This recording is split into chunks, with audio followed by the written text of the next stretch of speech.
Welcome back to Squawk Box, everybody. It is time for the Executive Edge. Ports in the southeast have been preparing for Hurricane Florence, and Brian Sullivan joins us right now with a look at what is open, what is not, and the potential impact on the U.S. economy. This is a biggie, Brian. It certainly is, Becky, and it's an executive edge because a lot of executives out there are concerned about the $300 billion in annual economic output attributed to the 5 storms that are in the path, or the ports that are in the storm's path or in the halo of it. Let's start north and go down. You've got Norfolk, Virginia, the port of Virginia, if you will, and it's under what they call Condition Zulu, which is a Coast Guard. Remember, the Coast Guard sort of controls all these ports in terms of ship traffic. Norfolk is sort of in a yellow zone because if you're there, the port is open, truck traffic, they're taking stuff on and off ships, but ships are not able to get in and out of the channel. So if you're there, you're working, but you can't get in or out. Wilmington, North Carolina, Charleston, South Carolina, both of those ports right now are closed to all traffic. That's over $100 billion in combined economic output.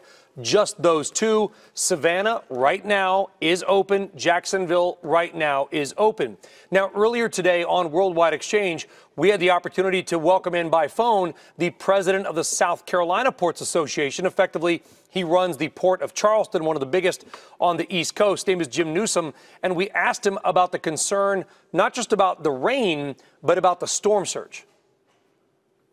I'm not seeing any projections right now of anything that would, cause concern there. But as we know with storms, they're unpredictable, so one can never really be totally sure. And there's not a whole lot we can do about that, honestly, right now. You know, guys, because the one thing we don't think about is if the water rises, all those intermodal containers, all those big sort of rectangular metal boxes, if they're full of stuff, they're heavy. They get kind of weighted down. But Newsom's saying they're going to have to take precautions to secure the empty ones, which are lighter. Listen.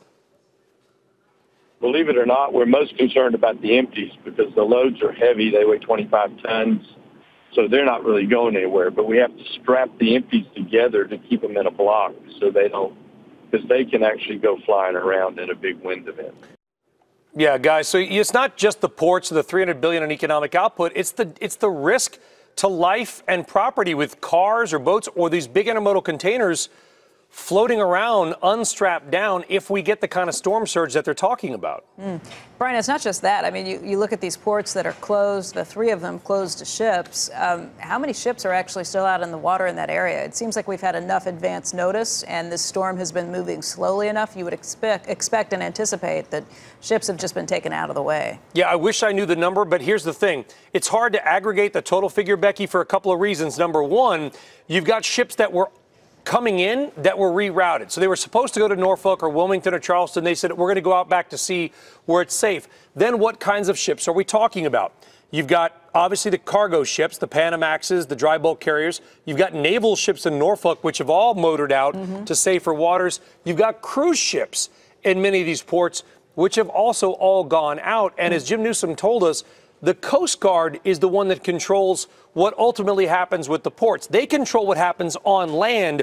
But as far as saying, OK, these shipping channels are now open, bring ships in, bring ships out, that is the Coast Guard under Condition Zulu right now, which is effectively no ship traffic because they expect gale force winds within a 12-hour period. Yeah, just the disruption of those ships, the moving of assets, that in itself is going to have a bit of an economic hiccup. Things that you don't even think about. I'm reading a piece here. There's 3 major aquariums located right on the coast down there. Oh, and what do they do with this? The handlers, all mandatory evacuation. So they had to leave all the sea turtles, all the sharks, all the life that's in these 3 major aquariums that are right on the coast there. They had to leave them. They have no idea what's going to. I mean, they were like heart-wrenching. They said because we care. We have no idea how our animals are going to get through this. I mean, you don't think about things like that. Well, if they're saltwater animals.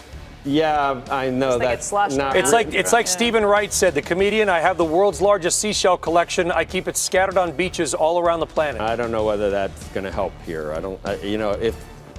If something happens to the aquariums, obviously it's not going to. They'll be all right. No, they're not going to be all right. I don't think if there's water flooding the entire building and then it all spills out, they're going to be on the street. So I don't know. Trying to be optimistic here, Joe, and not think about dolphins being injured. I get it. They're in water and water's coming, but I don't think that's. I don't really think that's going to work here. Anyway.